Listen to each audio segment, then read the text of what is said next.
কিসে রিজিক বাড়ে, কি করলে রিজিকে ভরপুর বারাকা হয়, রিজিকের চাবিকাঠি কোথায়, কোন পথে চললে রিজিকে ভরপুর বারাকা হবে, আমার জীবনে বরকত নেমে আসবে রিজিকে, এটা জানতে মনে যাচ্ছে না আমাদের?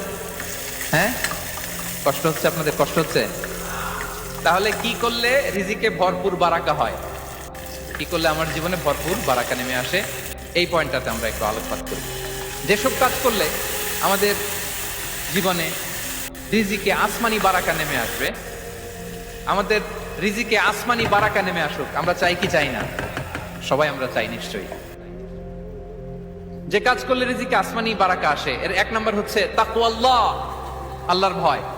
আল্লাহ তাআলা বলছেন, ওমাইয়াত্তাকিল্লাহ ইয়াজআল লাহু মাখরাজা ওয়া ইয়ারযুকহু মিন হাইসু লা ইয়াহতাসিব।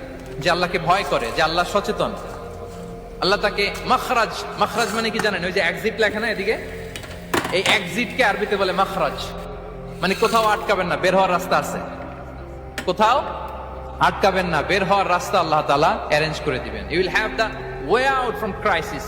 ক্রাইসিসে পড়লে, সংকট মোমেন্টে আল্লাহ তাআলা ওখান থেকে এক্সিটের ব্যবস্থা আপনাকে করে দিবেন।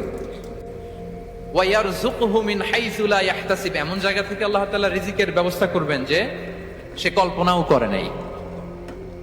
এরকম অনেক সময় হয় না যে আমি ভাবিও নাই যে এখান থেকে আমার রিজিকের বন্দোবস্ত হতে পারে, কোত্থেকে যে রিজিক চলে আসলো, এরকম জীবনে মাঝে মাঝে হয় কি হয় না?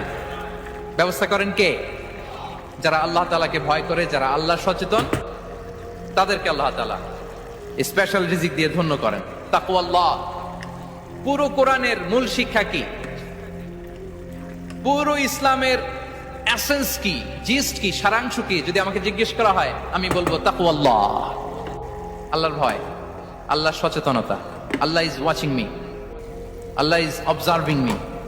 আল্লাহ তাআলা আমায় দেখছেন, আমি যাই করি না কেন, দরজা বন্ধ করে, জানালা বন্ধ করে, সব বন্ধ করেও যদি করি, পৃথিবীর সবার চোখ ফাঁকি দেয়া গেল, আল্লাহর চোখ ফাঁকি দেয়া যায়? পুলিশের চোখ ফাঁকি দেয়া যায়, সিকিউরিটির চোখ ফাঁকি দেওয়া যায়, আমার সাথে বন্ধুদের চোখ ফাঁকি দেওয়া যায়, ফাঁকি দেওয়া যায় না একটা মহান সত্তার চোখ। তিনি কে?